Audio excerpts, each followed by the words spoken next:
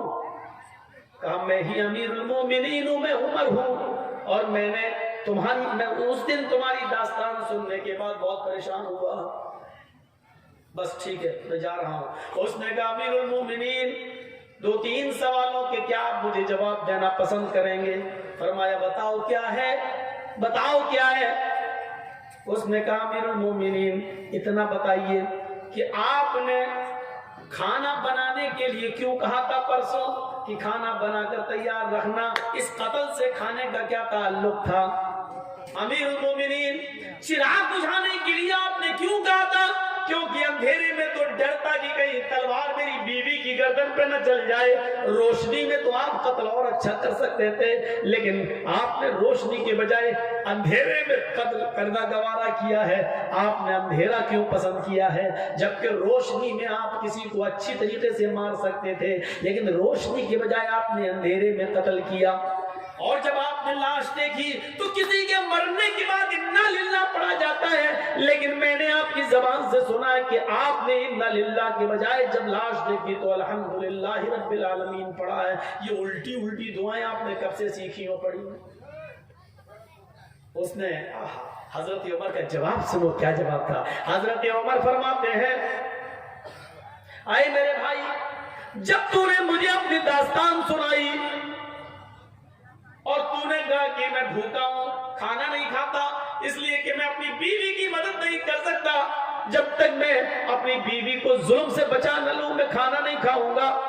جب تو نے مجھ سے یہ بات کہی تو اس وقت میں نے دل میں سوچا اے عمر تو کتنا بد نصیب ہے, تو کتنا مطلب پرست ہے.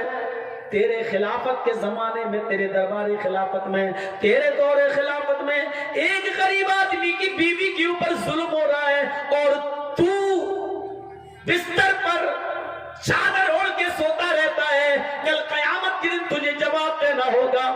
اے میرے غریب بھائی, جب تو نے مجھے یہ بتایا کہ ایک آدمی آتا ہے اور میری بیوی سے زنا کرتا ہے تو میں نے پرسوں ہی عہد کر لیا تھا کہ عمر اس وقت تک کھانے کا ایک لقمہ نہیں کھائے گا, اپنے حلق کے نیچے نہیں لائے گا جب تک کہ اس آدمی کو قتل نہیں کر دے گا, اور اس آدمی کی پریشانی سے میں تجھے نجات نہیں دلا دوں گا تب تک میں نہیں کھاؤں گا. میں پرسوں سے اب تک بھوکا تھا, صرف پانی پی رہا تھا یا ایک آدھ کھجور کھا لیتا تھا, لیکن کھانے کا ایک لقمہ بھی میں نے نہیں کھایا کیونکہ میں تیری مدد کرنا چاہتا تھا.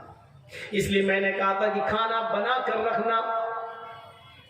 آج اس آدمی کے سامنے میں نے کھایا کھانا اس لیے کہ میں 2 دن سے بھوکا تھا اور آج میں نے پیٹ بھر کے کھانا کھایا. اچھا ٹھیک ہے, لیکن اندھیرے میں قتل کیوں کیا؟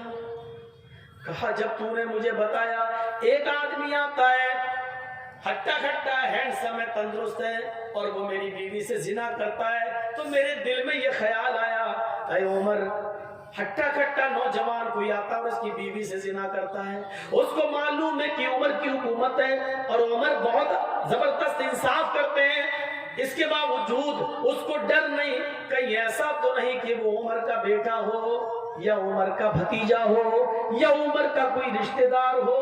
میں نے یہ سوچا اتنا گندا کام اتنی بہادری کے ساتھ رات کے اندھیرے میں اگر کوئی کر رہا ہے تو اس کا عمر کے رشتہ داری سے کوئی تعلق تو نہیں ہے.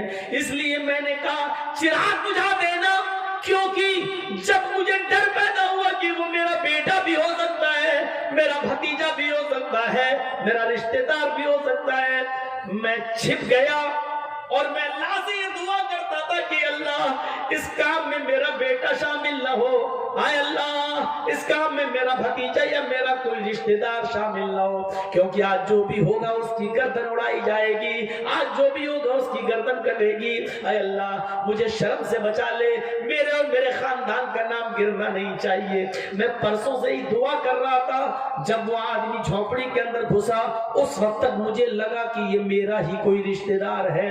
اس کی چال, اس کی قد و قامت مجھے بتلا رہی تھی, اس کا نگر طریقے سے